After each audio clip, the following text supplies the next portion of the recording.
மத்திய பட்ஜெட்டில் தமிழகத்திற்கு பல்வேறு திட்டங்களுக்கு முன்னுரிமை தரப்பட்டிருக்கிறது. ஆனால் திராவிட முன்னேற்றக் கழகம் ஏதோ தமிழ்நாட்டுக்கு நிதி ஒதுக்கலைங்கிறது மாதிரியா பொய்களை பரப்புகிறார்கள். ஏன்னா அது ஒன்றும் புதுசு இல்லை. 67 பொய்யை சொல்லி ஆட்சிக்கு வந்த பொய்யர்கள் கூட்டம் திராவிட முன்னேற்ற கழகம். ஏன்னா ரூபாய்க்கு 3 படி அரிசி தர்றேன்னு பொய் சொல்லி மக்களை ஏமாற்றி வாக்குகளை ஜேப்படி பண்ணியது திமுக. அப்ப என்ன நினைச்சார் அண்ணாதுரை, வரப்போறது இல்லை, அதனால அடிச்சு விடு. எப்படி நம்ம சேகர் பாபு சென்னை மேயருக்கு சொல்றாருல்ல, நீங்களாம் பார்த்துருப்பீங்க, உங்கள்கிட்ட தான் நான் பார்த்தேன், அடிச்சு விடு. அந்த மாதிரியா அண்ணாதுரை அவர்கள் அடிச்சு விட்டார் ரூபாய்க்கு 3 படி அரிசின்னு. ஆட்சிக்கு வந்துட்டார். ஒரு செகண்ட்ல. அதான் திமுக காரங்களோட எக்ஸ்பர்டைஸ் இன் தில்லுமுள்ளு. ஒரு வரியில் என்ன சொல்றாரு அண்ணாதுரை, 3 படி லட்சியம், 1 படி நிச்சயம். முடிஞ்சு போச்சா? அவங்க கொடுத்த வாக்குறுதி ஒரு செகண்ட்ல 1/3 ஆயிடுச்சு பாருங்க. சரி, இங்க 1 படியாவது போட்டாங்களா? இல்ல.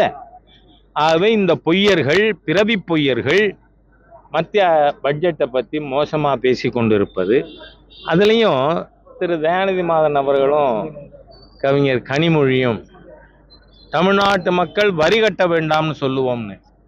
முதல்ல நான் சொல்றேன், இது அறிவார்ந்த பேச்சு இல்லை. காரணம், அவங்க வரி கட்டினா தானே டிஎன்ஜிஎஸ்டி உங்களுக்கும் வரும்.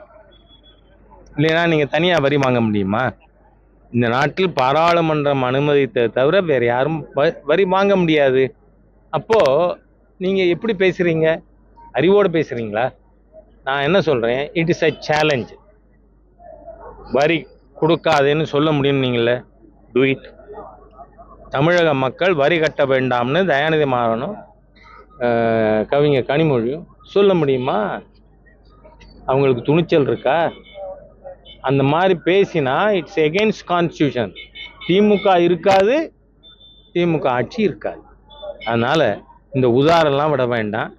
நீங்க தமிழக மக்களை சாராயத்தை கொடுத்து கொல்லாம, தமிழ்நாடு முழுக்க கஞ்சா போதைப் பொருள், இன்னைக்கு குழந்தைகள் எல்லாம் பள்ளிக்கூடத்துல வந்து கஞ்சா அடிக்கும்.